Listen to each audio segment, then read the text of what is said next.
To the semifinal round of the Swarthmore Invitational 2007. Here we go.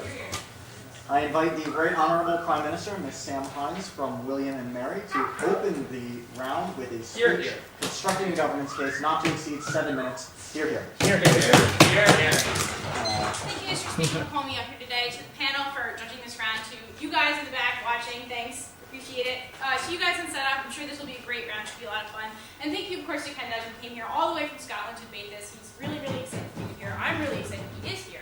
And so we're going to run a really exciting case for you.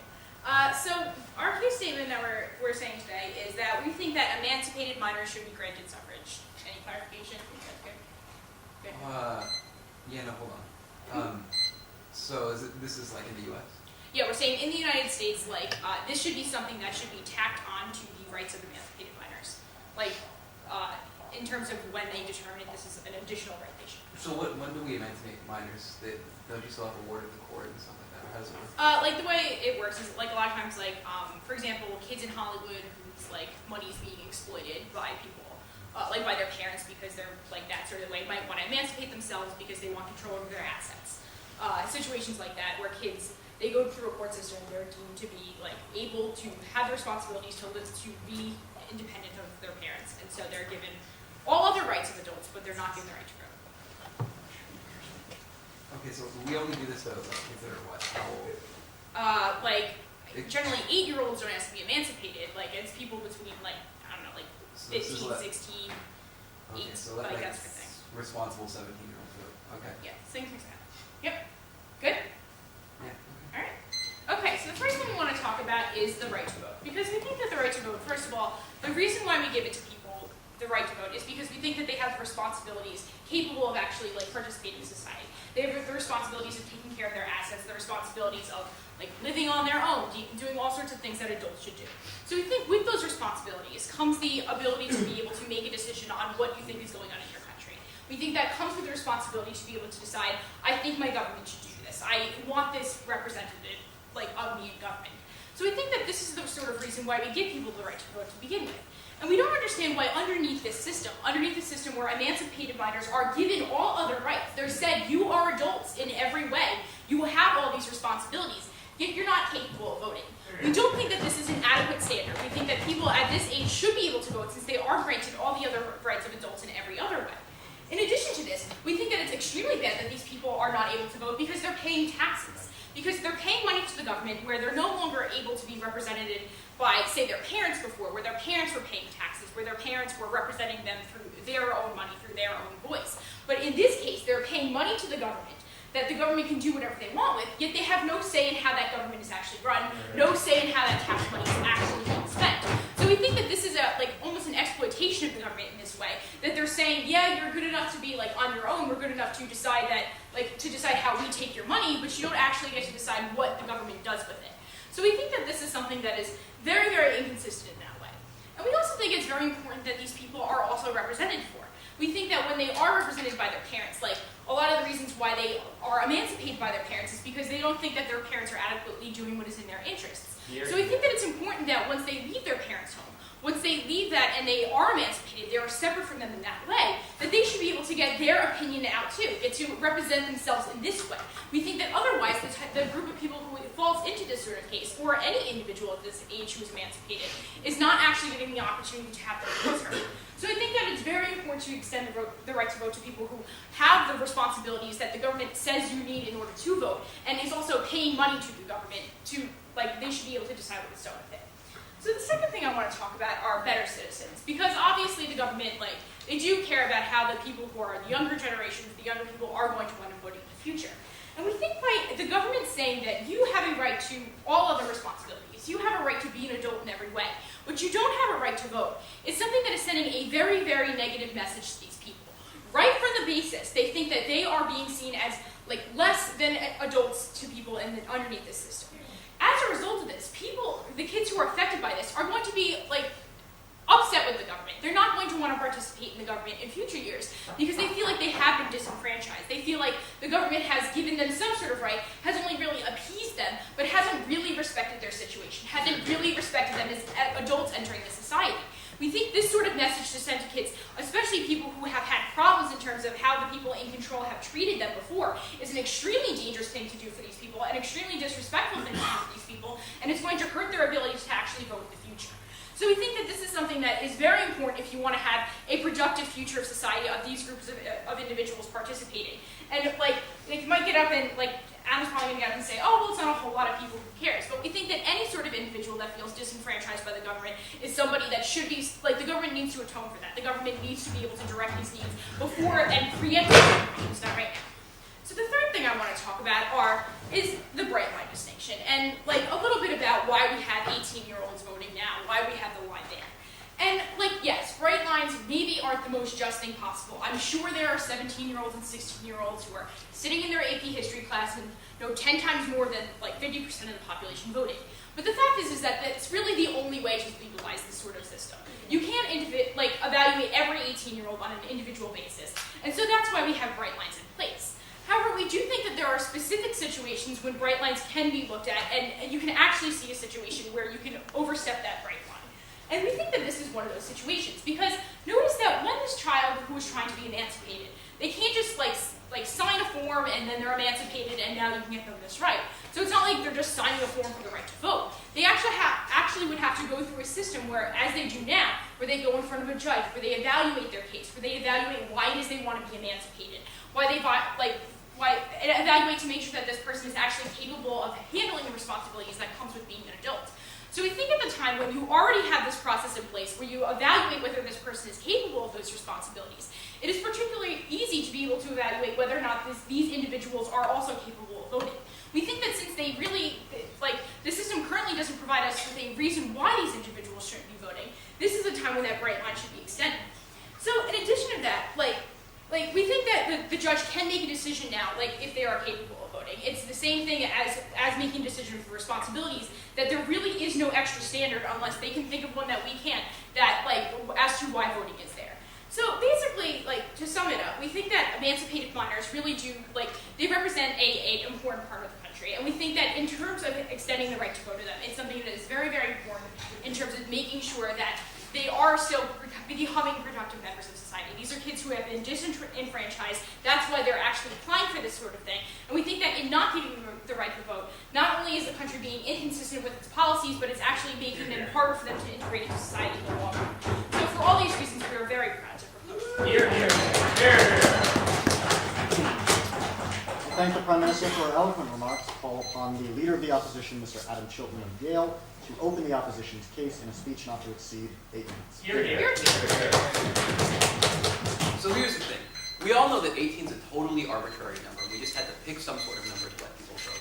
And they're right that there's many people under 18 that are perfectly capable and responsible of voting. And they're additionally right that those people are the only kinds of people that are probably emancipated unless there's some sort of total fuck up, right? So we know that these are people who are totally responsible. They should be allowed to vote as a consequence. So there's two ways that you can handle this off. Either A, you could say these people aren't responsible and should be allowed to vote, and the only sort of real argument that you can say is but we don't let the others or something like that. Or what you can do is say we should let more people vote. And I actually think that that's what Grant and I think is more persuasive. So we're going to run a counter case in this round. And we're going to say that everyone above the age of 13 should have the right to vote. And that 13 should become the new bright line. We'd say that anyone emancipated under 13, if this ever were to happen, which I think is highly unlikely, I don't think it does, don't let them vote. But I don't think that's the debate in the round. So we're willing now to say that anyone above the age of 13 should be allowed to vote. So I think that we get several advantages from doing this. So the first thing that we get is drastically increased political participation in several ways that we actually think is important. So the first thing is that you get people hooked on voting early. So the most interesting thing about a very interesting thing about voting for anyone that studies American government is the biggest indicator about whether or not someone will vote later in life is whether or not they voted when they were first able to. That is, people that vote for president when they are able to in their first election typically continue to vote over and over again, which is you get hooked on it. People that start later in life are only ever sporadic voters. So I might care about the 2004 election because I care about Iraq. But these people are very rarely lifetime voters.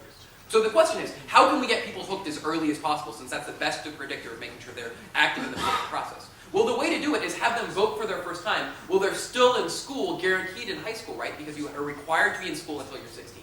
which means that the teachers can talk to you about the process. And it can be a cool thing to vote, like it can be extra credit in your government class and all the other things that we do to incentivize like children voting and talking about the election. And as a consequence, in your junior high government class, you're going to talk about these issues. These people are capable of reading, they're capable of thinking about it, and in junior high and 7th grade, you discuss these issues. As a consequence, it's a great age to get these kids hooked early. But here's the second argument about participation that's actually really fascinating. So the easiest way to increase adult voting rates among people with children is to create kiddie voting programs. Which is to say, if a school has, kiddie voting where you like get a fake vote and you get a little sticker saying I did kiddie voting, what ends up happening is adult voting goes through the roof. The reason is all the kids are like, come on, I want to go to kiddie voting. So they take their parents. And instead of just standing in line, their parents go ahead and vote, right? So the kids actually draw the parents to the polls, which is actually one of the biggest arguments that people use for expanding kiddie voting. So what you end up doing here is, if the kid themselves actually gets a regular vote everywhere in the country, not just where there's kiddie voting, the result is their parents are more likely to vote too. We think this is incredibly important here because you're upping participation of voting, because you get it so that these parents are voting. But here's actually why this is particularly important. One of the most underrepresented voting blocks in America is actually there's an inverse relationship between number of kids and the likelihood that someone votes. Here's the problem. Those people have like the most other chores to do, they think it's the less important, and they're often the less educated, right? I mean, this is sad to say, but in the United States, if you have like 6 kids, you often have a lower level of education. So these are the kind of people we want to vote and to be part of the political process, and we want to participate, but they're driven away from participation.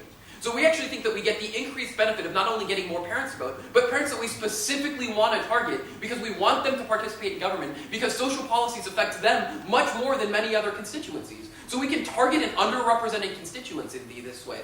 We additionally think that it's a good way to reach out to minority groups, where voting is often seen as uncool, by getting them hooked early because minority groups have higher rates of high school dropouts. High school dropouts have lower rates of political participation. If you get them stuck when they're 16 before they're allowed to drop out, it's more likely that they'll continue to vote in the future, and it's more likely that they'll start to learn about the political process. So we think we're going to increase participation, not just for these kids now, but for in the future and for their parents. Get them hooked early, they'll vote often.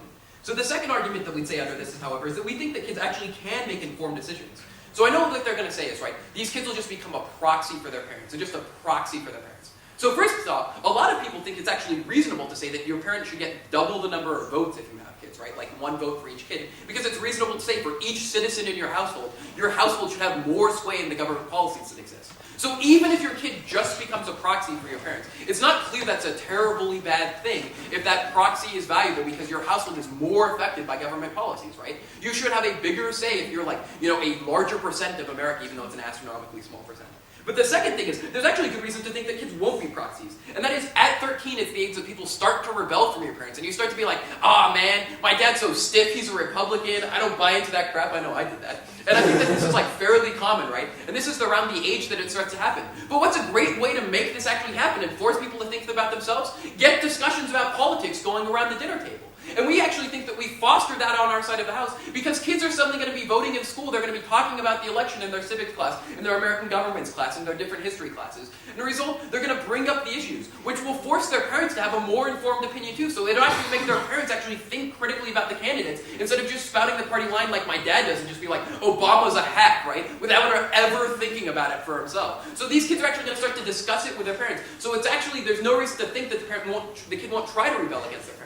But additionally, these kids actually might be the most informed voters of any voters already, as I told you, because since they're in school, they actually can talk about these issues. But additionally, kids will take the responsibility most seriously because you can tell the kids how important it is, right? Once you're an adult, if you're voting for the first time, you see it as a waste of 15 minutes in exchange for a cookie. When you're a kid, you can go to these kids and be like, this is an incredibly important civic responsibility. This is your duty that people bled for. This is not something to be taken lightly. And as a consequence, there's good reason to think that kids will be the most difficult to manipulate. So I actually think that the kids can make informed decisions, and even if they can't make it into an informed decision, they're just a proxy for your parents, that ain't so bad. So the third thing that we'd say under this is that we actually increase political responsiveness in 2 ways. So the first thing that we'd say under this is that there'll suddenly be people that are thinking about long-term policy, which is important in 2 ways. Because kids are going to have arguments that about long-term policy resonate with them more. Things about environmental protection make more sense to us as young people, right? And that's why we want right now, I think youth voting in the 2004 election was like 17%, right? It was like terribly low, the under 18 to 25 group. Which means that it's like, there's no reason for candidates to do things like talk about this environmental protection. Additionally, we're not going to want people to like sell off Social Security or other policies that in the long term are going to fuck us in the future. And we're not going to want deficit spending spending because we don't want America to just keep racking up debt on our credit card that we as youth have to pay off later. Which means that having more young people vote, it increases the likelihood that there'll be long-term planning in our government. This is great, though, because it means more fiscal responsibility that will happen as well. You're out of order. So I think that that's a problem as well. But the second thing that we'd say under here as well is it forces politicians to be responsive to these issues, right?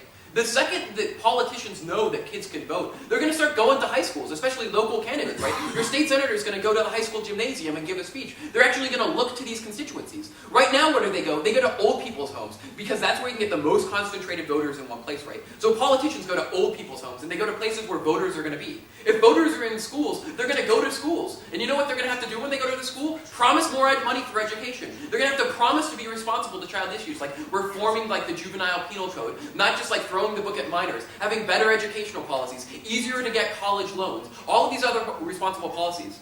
No candidate, however, is going to promise totally irresponsible things like soda and the water fountains, right? Because they know that they would lose out to all of the adult voters. But instead what they're going to promise is reasonable, sound policy, the same way they've promised, make the same sort of promises to old people. The consequence then is that the government is more responsive, because the more people that you include in the political process, the more evenly distributed the money will be. Which is to say, when only white people vote, only white people get benefits, right? You include minorities, suddenly the government's a little more responsive. Once old people vote too, the government's more responsive to the wide spectrum of people. Once you include the youth and parents of these youth, it's more likely that the government is going to evenly distribute resources, focus on education, think about long-term planning. So we think we increase participation, that children can make safe decisions, and that they'll be more politically responsive. As a consequence, we think that there's no reason to shut these people out of the democratic process. And in general, we think more suffrage is always a good thing. Let them vote. We oppose. Here, all right. I thank the Leader of the Opposition for his eloquent remarks, and call upon the Member of the Government, Mr. KenDoug Cochran of St. Andrews University, to reconstruct the government's case and deconstruct the opposition's case in a speech not to exceed 8 minutes. Hearing.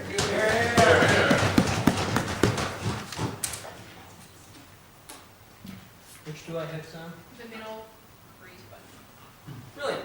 Okay, thank you, Mr. Speaker, ladies and gentlemen. Thanks to Sam for showing me how to do APDA and telling me what happens when they counter case. I've never heard of that before. It's really cool. And thanks to the guys from Yale for making this debate even more different, adding a new dimension I never expected to happen. Thanks to the guys for being loud and not wolf-lisping when I came up. Thanks for SWAT for allowing us to have a lot of fun in many different ways in this tournament, and showing us why you aren't really that responsible after all at the party last night. So I want to sort of look at Sam's speech in sort of a general overview, because obviously I wasn't addressing that in the speech. And I think there was a lot of good things that can be said, but sort of identify the manner in which we're going to oppose Adam's case on the other side of the vote. So let's just bring out some general overviews, because I think I'm allowed to do that. And basically, we said all throughout that case is that we don't necessarily think that we give bright lines for a particular reason, as we can assess people on individual merits. We say at the age of 13, you're necessarily still forming, your mental capacities are still forming. We don't let you drive, we don't let you drink, we don't let you do a lot of things, because we question your responsibility. What we have on our side of the House, Mr. Speaker, on the model that Sam proposed, is a vetting procedure for those individuals who actually don't fall under that categorical merit. We say those are the individuals who the state has actually said will necessarily fall into those items. Moreover, what we're going to say, Mr. Speaker, is that these are the individuals who don't have adequate parental representation for their interests. All that Adam told you about these individuals needing their voices heard, we say can be adequately represented by their parents doing it for them. We say these are individuals on our side of the House who don't have that recourse, because their parents are actively going against their interests as proven in a court of law. That's going to identify some of the major points that we're going to bring out in opposition to their case. So what does he tell you in the first point? He said, well, you're going to drastically increase the number of voters. We say, maybe, Mr. Speaker. That is something granted, we could reduce it to the age of 4 and we would see more voters, Mr. Speaker. We can concede that as a general sort of top-line benefit. What we're basically saying here is, as Adam rightly tells you, this is where attitudes are formed. It's at the age between 13 and 18 in many cases. This is where people are still under the coercive influence of their parents, Mr. Speaker. Where the parent can do things like, I won't give you food, I'll give you crap food, or I won't do nice things for you. You're so reliant on your parents at that point, Mr. Speaker, that they basically control the information you actually have access to. Then Adam gives us this rather crazy idea of, we're going to link it to extra credit. Extra credit if you vote for the Republicans, Mr. Speaker. How do you tell if they're, this is just a bit absurd, I think, that is. We say, no. Like, we say, like, the whole point is that you necessarily embed parental influences and teachers' influences more than we already think is necessarily a good idea. We say they have so much coercive influence because they control the media that you actually have access to. We say the point where you divorce yourself from parents, we say you choose the media you have access to because you're not in school all the time with a teacher breathing down your neck, with a parent telling you, this is how we vote. So we don't want simply people mimicking the interests of their parents necessarily. We say you have to show an independent, you have to show that you're capable of independent, rational thought. We say that isn't capable for people who are literally physically then forming their mental conceptions. We don't usually hold responsible. We say we make sure on our side of the house that those individuals who we do allow to escape the bright line are those individuals capable of managing their own finances, making rational decisions, who can't be catered for under the status quo. We think that's important.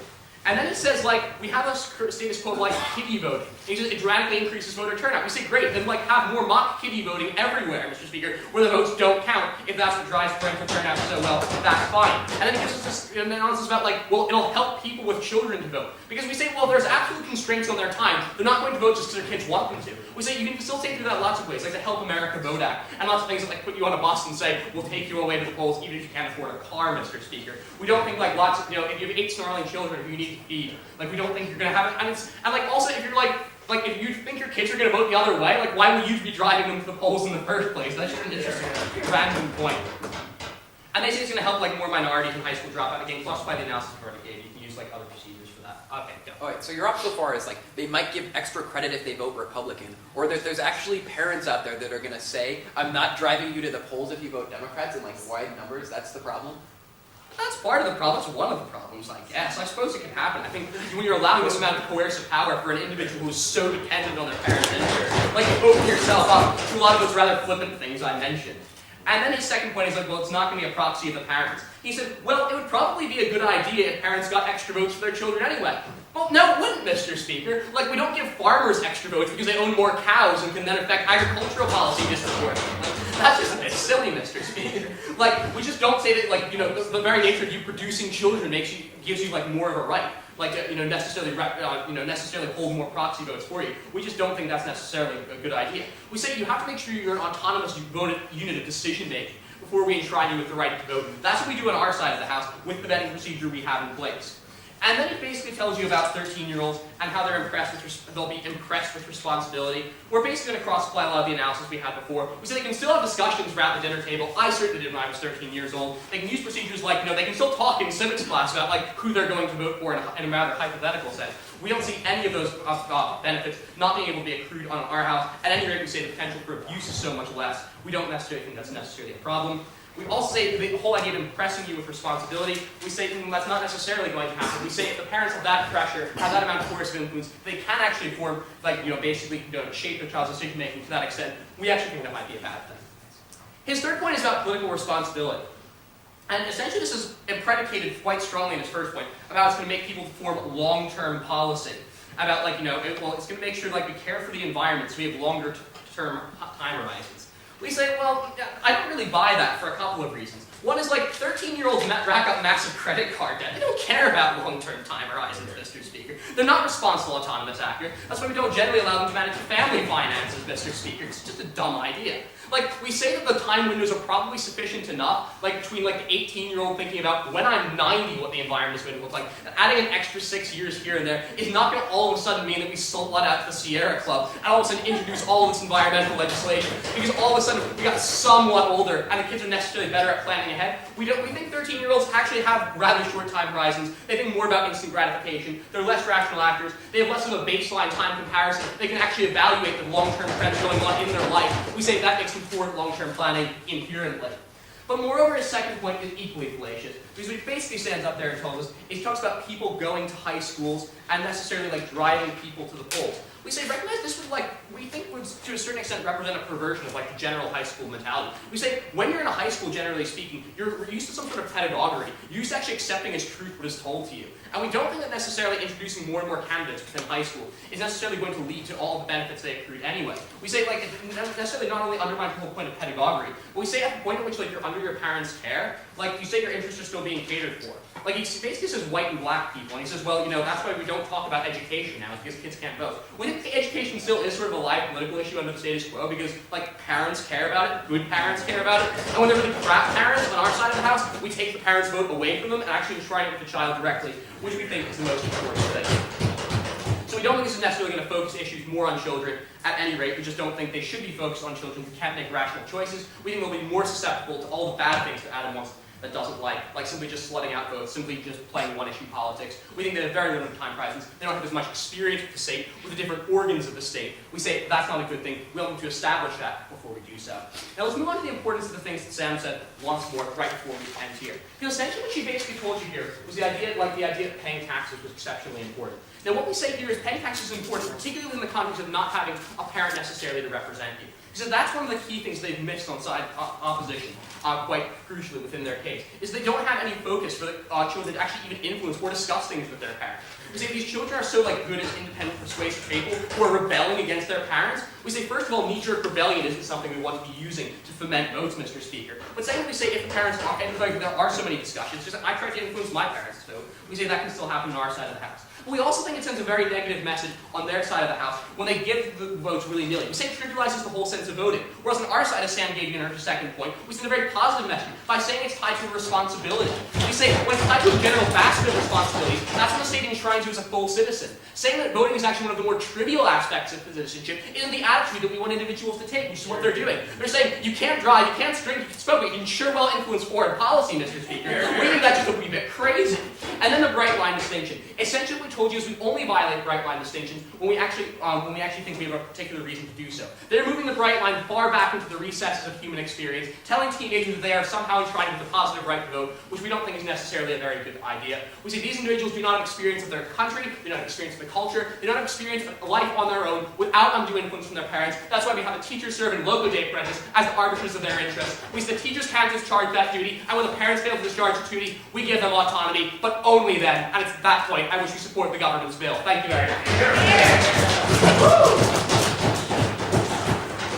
All right. I thank the member of the government for his eloquent remarks. Now call upon the member of the opposition to close out the constructive portion of the round with a speech not to exceed 8 minutes. Thank you very much, Mr. Speaker and members of the panel. Let me begin with this. Adam gives you a viable counter case in response to Gov's point. And what do we get? What do we get in response? Lots of dismissal by hyperbole, like saying nobody will vote, or we get these wonderful examples about cows and how we can't draw distinctions between cows and children, right? They don't engage a lot of our arguments, right? This is incredibly problematic. If they want to collapse on cows, they're free to do so, but I'd like to have a debate around. Now, the first argument we get is so we get this argument about look, so we have good reason to believe that they give you this argument about who's going to actually participate. And what we would tell you is that the most irresponsible kids are not actually going to be voting, right? Like the Bart Simpsons of the world might not be voting, right? What we would tell you is that the more responsible kids, the kids who care meaningfully about the political process, are going to be the ones who get involved. So you have some degree of self-selection there. And moreover, we would also tell you is that with respect to their analysis about, the state says you can't drink, the state says that you can't drive. The difference there is that there's actually substantive harm that can be resultant when you drink and drive, or when you drive, etc. The fact of the matter is that the marginal impact of these votes is incredibly low, and it will be negligible. You're out of order. It will have, however, incredible symbolic representations, right? It will be incredibly important. It's actually not the case that these votes are going to shift, dramatically, right? But they will be meaningful. They will be important. They will be a constituency that people will have to talk to and at least provide some representation to. We think this is very important. Moreover, we also get this analysis about, look, parents will just do it for them, right? And what we would tell you is that this is very problematic, right? Because many parents don't vote, right? Cross-apply the analysis Adam already gave you about how the more people you have in your family, the more likely you are to not go out and vote, right? Because if you have 6 children, you might have other things going on in your life. What we told you is that we want to bring more people into the political process, and one of the best ways that we can get this done is by having these children voting and encouraging their parents to do the same.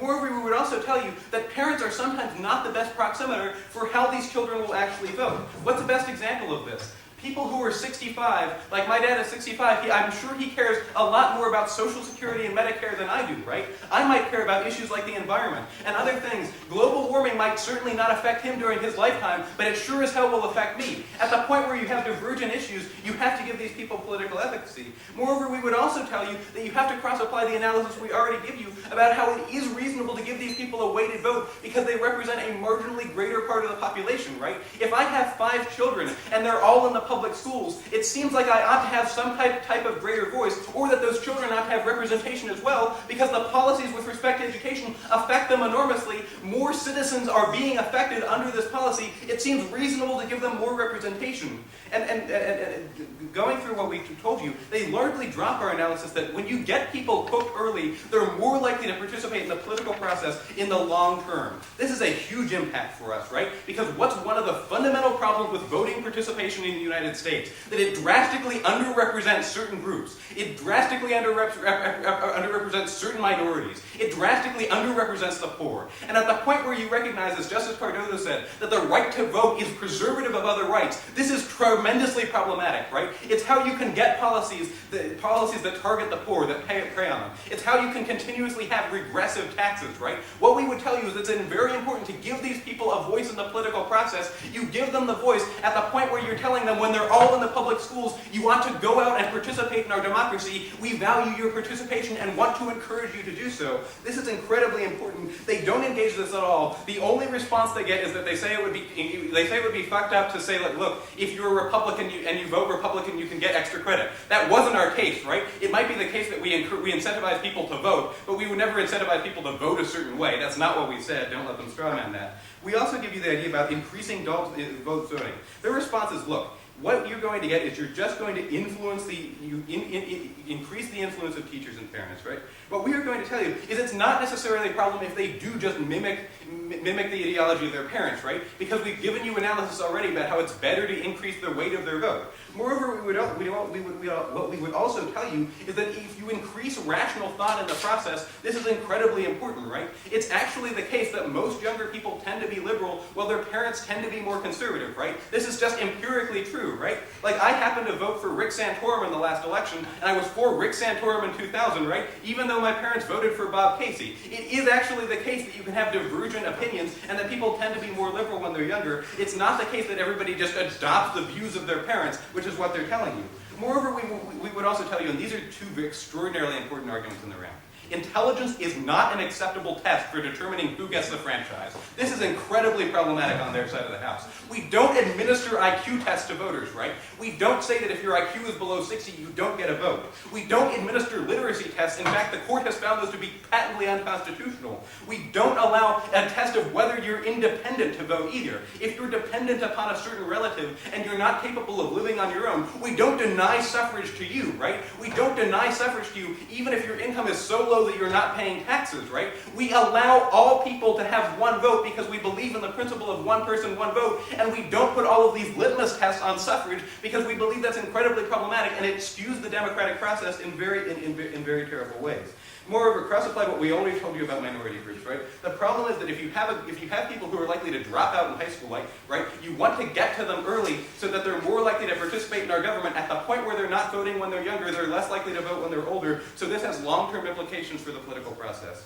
We also give you this analysis about how they can make informed decisions, right? That they are actually reasonable. What we would tell you is that a lot of these people do have informed decisions about the process, right? They do care about education. They do care about the environment. We would tell you that sometimes the best people to know what's going on in our education system might be the people who are actually being educated in our public schools, right? And here's another impact we would give you. It's far less likely that kids would be trapped in failing schools where we have declining literacy rates and declining education at the point where these people have political efficacy and can get the politicians to go there and actually make meaningful changes when you get politicians going to the schools rather than going to the nursing homes. Now we also give you this argument about how, look, they may not be proxies for their children. The response that we get is that if a farmer has cows, the cows don't also get votes. We know this is a silly argument, right? The difference is that these younger children are citizens, right? And they have cognizable rights under the U.S. Constitution. Cows don't. This is a dumb argument. Let's have it fall out of the round. We would also tell you that kids will be more likely to take this seriously. The only response that they get is that this won't necessarily happen.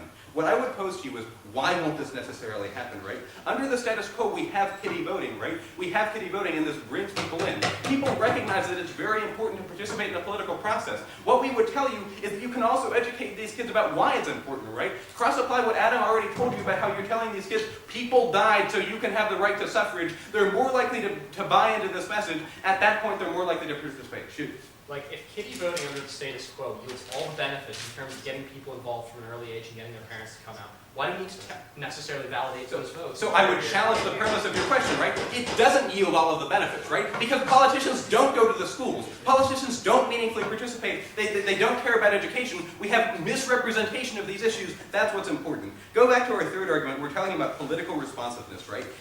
And the response that we get is that 13-year-olds don't think long-term. This is just empirically untrue, right? Why is it the case that we have Nickelodeon Earth Day every year and we get thousands and thousands of kids going to help up and clean up the environment? Why is it the case that the people who participate in Earth Day talk about it in schools and that they actually do care about these issues, right? It's not actually the case that people can't care about certain issues. They certainly care about education because they're the ones who are being educated. They certainly have opinions on this process. Moreover, cross-apply everything Adam told you, which doesn't get meaningfully responded to, about all of the problems we have under the status quo, right? We have a system where our national debt is so high that we're presently mortgaging our future and our children's future for the temporary conveniences of the present. This wouldn't happen under a revised system where people are saying, why are you saddling me with constant debt? Wouldn't it be better if I didn't have to pay increased taxes? What we would tell you is that if these people have a voice, it's less likely that policies will be enacted that actually make their futures more difficult, right? It's also far less likely that we would continuously have a social security system that is insolvent and likely to go bankrupt in 2040, especially when people who will be alive at 2040 are actually participating in the political process. We get all of these positive benefits. We don't hear a response.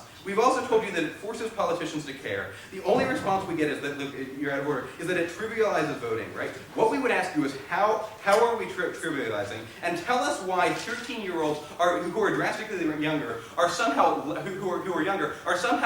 drastically less qualified than somebody who's 18-year-old. Tell us what the distinction is. What is it that you learn in those 5 years that makes such a tremendous difference? I don't think they give you any analytical reason to believe why this is the case. Why does the magic light turn on at 18 and suddenly we grant you suffrage? We told you that this is an arbitrary bright line. We don't have any analytical reasons applied to believe why this line ought to stay in the case. Lastly, what we've told you is that we're not trivializing at the point where we're giving these people suffrage and we're telling them that policies affect you too, and we want you to participate in the political process. This is very important. If you're telling people that they're actually capable of having opinions on the subject and participating, that's the best thing you can possibly get. We remain proud to oppose. Thank the member of the opposition for his eloquent remarks and recall the leader of the opposition to open the rebuttal phase of the round with a rebuttal speech not to exceed 4 minutes, reminding you of all of the usual caveats. Hear, hear. Thank you, Mr. Speaker. 3 questions. First question, who gets the best participation? Second, does it come at too high a cost? And third, who gets better policy? First, who gets better participation? They say, first off, that your parents can simply represent you. We make several arguments here that are killer to them. First off, we said that people with kids are actually some of the least likely to vote because they have the least spare time, A, and B, often they have lower levels of education. So it's not adequate to say that your parents can simply represent you at the polls when they drop their arguments to say why your parents are actually unlikely to go to the polls, right? So that's the first argument. Second, we said that parents have different preferences than their children, and there's no reason to think that they're the same. We also didn't get a response to this. This is where we said that kids are more concerned about different issues and like education and things like that than parents of Medicaid. So your parents don't necessarily represent you. The other thing that they said is that kiddie voting can get all of our benefits. So, but they totally missed what we say here, however, is that what's not important to determine your long-term voting trend isn't whether or not you did kiddie voting. That's not the variable that's the most relevant. It's whether or not you voted in your first presidential election. That's what determines if you vote in the long term in the future. We said we can guarantee and have a higher grade of guaranteeing that you vote on it if you do it while you're in school because your teachers and your parents can incentivize you to do it. The consequence is that you vote for the rest of your life. Here's the argument that they're missing. Right now, participation in the United States is like 55%. We said that if you get that up to like 100%, 80%, 90%, and start getting it up in those numbers, so these are people we want to vote for the rest of their lives. The benefit that you get then is that government policy isn't distorted. Because we said distortions happen when specific groups are differently represented within government. We told you that minority groups are most likely to drop out of high school early, which means that they never start voting because they never get to talk about these issues. Which means that government policies distort away from them as a consequence. We think we get better participation when they drop their long-term argument here. But we also said that you drive up participation because you force the parents to talk about it. And this is a better solution than kitty voting because the parents recognize there's actually more of a value to it and the candidates start to respond to it. So we think it's clear, right? I don't think anyone denies that people will more likely, A, just sheer numbers in the next election would vote if 13-year-olds can vote. But B, we think these people would continue to vote. So we definitely are killing them on participation over the long term. So you just have to ask yourself, are you willing to have these 13-year-olds vote now, even if they're mimicking their parents, so that if it means that they'll keep voting when they're like 24, 26, 27, 28, especially if it's minorities and historically underrepresented groups that drop off? I think the increase in participation is a huge value that they never adequately dealt on the other side of the house. Second argument, however, is it doesn't come at too high of a cost. They make two kinds of arguments here.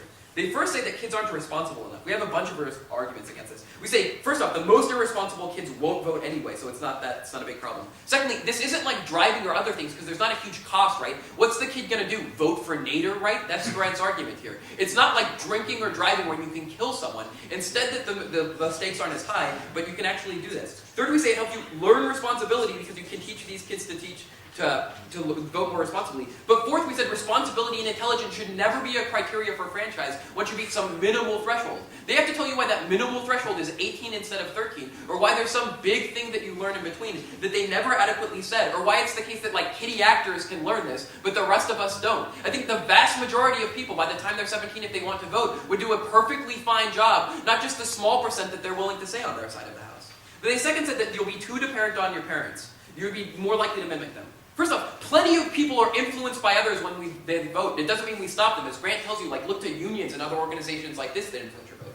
Secondly, their only response here is we don't give farmers like rights to vote for their cows is the way to argue this. So first, this is a category error. Maybe we should give farmers more of a say in agricultural policy, right? But in the same way that parents should get more of a say if they have more kids. So that's the first argument that they did deal with. But the second one we killed them is where we say, look, kids are fundamentally different than cows and that they're U.S. citizens and that their rights should be respected and that there's no reason that these families ought not have a larger say in U.S. government dollars are spent if they have more U.S. citizens in their household. So mimicking is not bad. But we also told you that they're unlikely to mimic because being told to vote actually makes their kid more likely to discuss the issue with their parents, which makes it more likely that they won't just hold the same view as their parents because they're actually going to talk about the issues with their parents. We also told you the benefit that this forces their parents to critically think about the election, right? Because suddenly their parent has to answer questions and can't just give the Obama sucks answers. All of these things actually get us better participation with less mimicking, and even if they prove there's mimicking, it's not that bad. Final question, who gets better policy?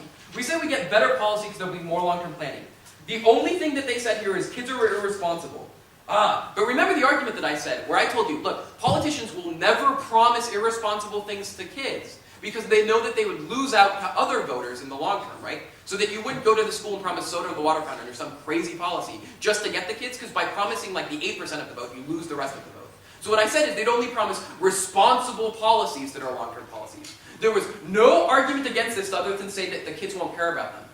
Maybe the kids won't care about them and some won't. But there won't be irresponsible policy as a consequence, right? So we're not getting more bad policy, only risk of good policy. But the final argument about why we get better policy is a great argument that I give you, that there's no response from them in this entire round. Which, as I said, the higher rates of participation, and the more evenly distributed the rates of participation, the more closely government resources map on a one-to-one relationship to members of society. The second there's distorted participation rates is the same time that there's an incentive for politicians to give political handouts to particular groups because they're more likely to vote. This creates a perversion of public policy that's short-sighted and undemocratic, and the way to correct it is to increase participation. In this round, we're clearly increasing participation in both the short and the long term. The only argument that they're giving you for why we did that these kids are too irresponsible. These are 13-year-olds, you're a few years away from driving, that they're learning things from themselves for the first time. They are learning about elections, it's true, but I don't know why voting can't be part of the educational process, why they can't register a say, and why they're incapable of doing it, instead only kitty actors are.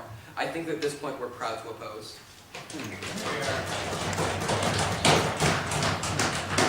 Thank the Leader of the Opposition for his eloquent remarks. We call the Prime Minister to close out the round with a rebuttal speech not to exceed 5 minutes, reminding her also of all of the usual caveats. Here.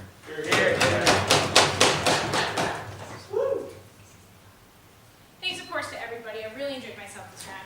Even though the round didn't go exactly the way that we wanted the round to go, it was still enjoyable, still an interesting discussion anyway. So I just want to start off by saying that I think it's very interesting that SIDOP has said that, or accused us of not engaging in the round, of not engaging in their points and things like that. Because I think that they truly missed the point of this round, truly missed what it is that we wanted to talk about, what it is that this case is about. Is that bright lines are not a good thing. Bright lines are why they are a bad thing in certain ways, and why we need to change those bright lines in specific situations. I think that all they do is establish a new bright line without any sort of better standard in this case. All they do is say that we should extend the right to vote. This is not about making more people voting. This case is not about having more voters in our country. It's about extending the right to vote because we very much respect the responsibility of what a vote means. And I think they very much undermine the responsibility that comes with the vote, the meaning of the vote. And that's why the first thing I want to talk about is the trivialization of a vote. Because I think that on SIDOP, what they very much do is they just say that a vote isn't anything, we just want more of them. We just want 13-year-olds to vote. We just want them to bring those children out to vote. But they don't discuss at all what the quality of a vote is. Why is that we care so much about what voting is? Right from the very beginning of my speech, I said that voting is something that is tied to responsibility. That the responsibility of being an adult, the responsibility of being able to be an independent person is why it is important for you to vote. We're saying that we don't want bodies at the polls. We don't want people who are just there because they are people, but because they are responsible, independent individuals capable of making decisions on their own. And that is something that these 13-year-olds coming out to the polls are not able to provide. They are not responsible individuals on their own. They are still very much underneath the environment of their children, which is why the entire point of their case is to coddle these kids, to say, let's go out and vote, let's go out and do this. It's simply influence of these people. They're not actually individuals. So we think that what they're painting this picture to be is that now children somehow have the same responsibility, the same ability to influence their country, and we don't think that's true. We think that they can laugh all they want about us saying, oh, really, is your op really to our point saying that they're going to be influenced by their parents? Yes, of course they're going to be influenced by their parents. They're going to be influenced by their parents. They're going to be influenced by their schools to go out and vote. And they're not going out and vote for the reason because they want to accept their responsibility as a civic citizen. They're going out because they get a sticker and they're told it's cool. We don't think that this actually builds the productive voters that we talked about. The productive voters we talked about how the government should actually respect them as being individuals, as an adults. We think that they're being simply used in this case as pawns of the society, not as people who are truly respected individuals, because we don't give them the rights of adults in any other ways. So we think that you're very much trivializing the vote because you're not respecting the right to vote of all the other individuals who have these responsibilities. You don't respect it as a responsibility, you simply hand it to them. Something that a right, something that important should not be. So the second thing I want to talk about is influence, because influence is something that, for some reason, they seem to laugh off the flow. And we're saying that why should children be influencing the system in the way that they say? Why is it that they think that these children are going to have some positive impact that is actually not going to be detrimental to the system? We tell you they are very much responsive to their environments. And they ask, well, how is it that it's any different between a 13-year-old and an 18-year-old? Well, we know that 18-year-olds leave their homes. They go off to college. They've had years to actually know how the democratic process works. Most 13-year-olds don't understand that their vote is an electoral college vote.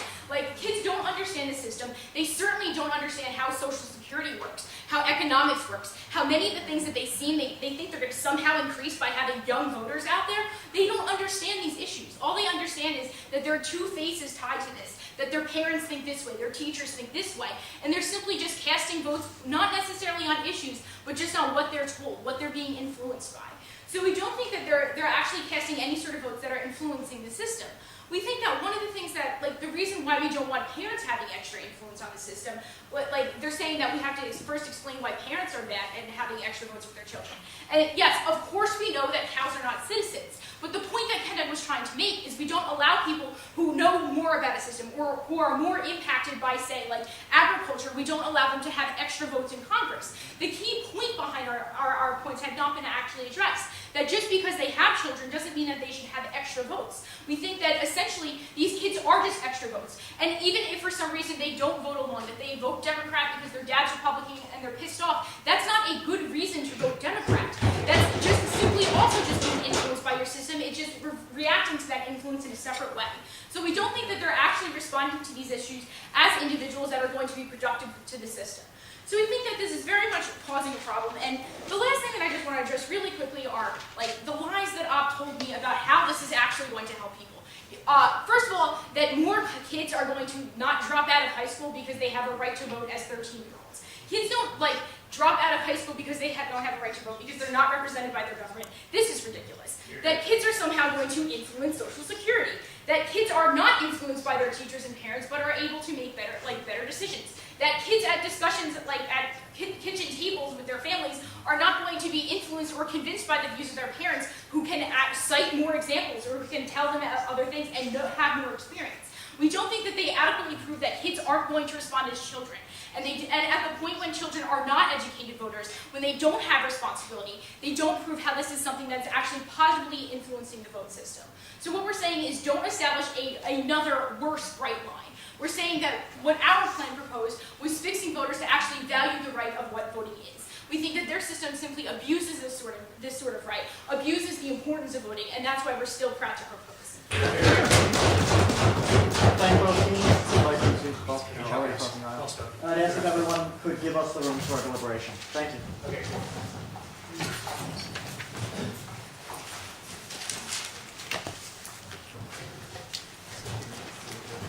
Yeah, if you need a mic, Put your timer right there. Thanks.